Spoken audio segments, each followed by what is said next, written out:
بسم اللہ الرحمن الرحیم اللہم صلی علی محمد وعلی آلہ وصحبہ وسلم۔ رزق کے حوالے سے کہ حضور علیہ السلام پر جو قرآن پاک نازل ہوا اور آپ علیہ السلام کی احادیث جن پر عمل پیرا ہو کر ہم اپنے گھروں میں سے غربت، رزق کی تنگ دستی کو دور کر سکتے ہیں، اسی ضمن میں آج کے درس کی شامل حدیث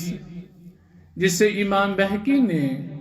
شعیب الایمان میں روایت کیا، فرماتے ہیں اور اس حدیث کی راویہ ہیں نبی علیہ السلام کی بیٹی سیدہ کائنات خاتون جنت حضرت فاطمہ بنت محمد صلی اللہ علیہ وآلہ وسلم۔ آپ فرماتی ہیں کہ مر بی رسول اللہ صلی اللہ علیہ وآلہ وسلم کہ ایک مرتبہ نبی پاک علیہ السلام میرے پاس تشریف لائے، میرے پاس سے گزرے،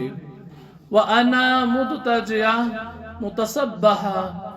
اور آپ فرماتی ہیں کہ میں اس وقت آرام فرما رہی تھیں، یعنی آرام کر رہی تھیں۔ فَحَرَّكَنِي بِرِجْلِهِ ثُمَّ قَالَ، آپ علیہ السلام نے اپنی بیٹی کو جگایا اور فرمایا، یا بنیہ، اے میری بیٹی، قومی شہدی رزق ربک، کہ اپنے رب کے رزق کی تقسیم کے لیے حاضر ہو جاؤ، وَلَا تَكُونِ مِنَ الْغَافِلِينَ، اور غافلین میں سے نہ ہو جاؤ، فَإِنَّ اللَّهَ يَقْسِمُ أَرْزَاقَ النَّاسِ مَا بَيْنَ طُلُوعِ الْفَجْرِ إِلَى طُلُوعِ الشَّمْسِ۔ آپ علیہ السلام نے ارشاد فرمایا کہ بے شک اللہ رب العزت لوگوں کے درمیان فجر کے طلوع ہونے سے لے کر سورج کے طلوع ہونے کے درمیان لوگوں کے درمیان رزق کو تقسیم فرماتا ہے۔ اب سوچنے اور غور و فکر کی یہ بات ہے کہ ایک انسان اپنی غربت کو تو دور کرنا چاہتا ہے، وہ اپنی رزق کی تنگ دستی کو تو دور کرنا چاہتا ہے، مگر جس وقت اللہ رب العزت لوگوں کے درمیان رزق تقسیم فرماتا ہے، یعنی فجر سے لے کے سورج کے طلوع ہونے کے درمیان، اور انسان اس وقت سو رہا ہوتا ہے، بلکہ ایک روایت میں آتا ہے کہ جب فرشتے کسی انسان کو سوتے ہوئے پاتے ہیں تو وہ اسے رزق سے مستغنی ہو سمجھ کر، یعنی اسے رزق کی ضرورت ہی نہیں، تو وہ اس کی طرف توجہ کرتے ہیں جو جاگ کر اللہ سے رزق طلب کر رہا ہوتا ہے۔ تو رزق کی تقسیم کا وقت فجر سے لے کر سورج کے طلوع ہونے کے درمیان ہے۔ اسی لیے صحابہ کرام، تابعین، علماء، فقہاء، اولیاء اللہ، وہ فجر کی نماز پڑھ کر سورج کے طلوع ہونے کے درمیان اللہ کا ذکر کرتے ہیں، سوتے نہیں، جاگتے رہتے ہیں، بلکہ اللہ رب العزت نے قرآن پاک میں ایک مقام پر ارشاد فرمایا، وَسَبِّحْ بِحَمْدِ رَبِّكَ قَبْلَ طُلُوعِ الشَّمْسِ وَقَبْلَ غُرُوبِهَا۔ اللہ رب العزت نے فرمایا کہ سورج کے طلوع ہونے سے پہلے اور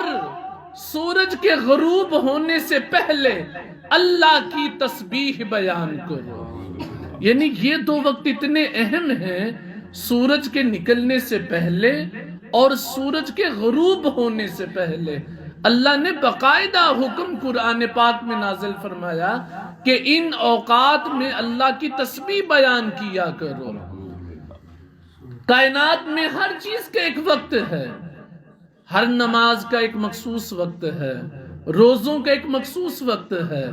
حج کا ایک مخصوص وقت ہے، دن اور رات کا ایک مخصوص وقت ہے، سردی اور گرمی کا ایک مخصوص وقت ہے، کسی کے پیدا ہونے کسی کے وفات پانے کا ایک مخصوص وقت ہے۔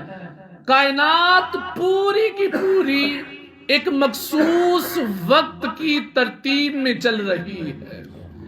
تو رزق کی تقسیم کا بھی ایک وقت ہے۔ اور آج ہم نے نبی پاک علیہ السلام کی حدیث سے یہ جان لیا کہ وہ وقت ہے فجر سے لے کر سورج کے طلوع ہونے تک۔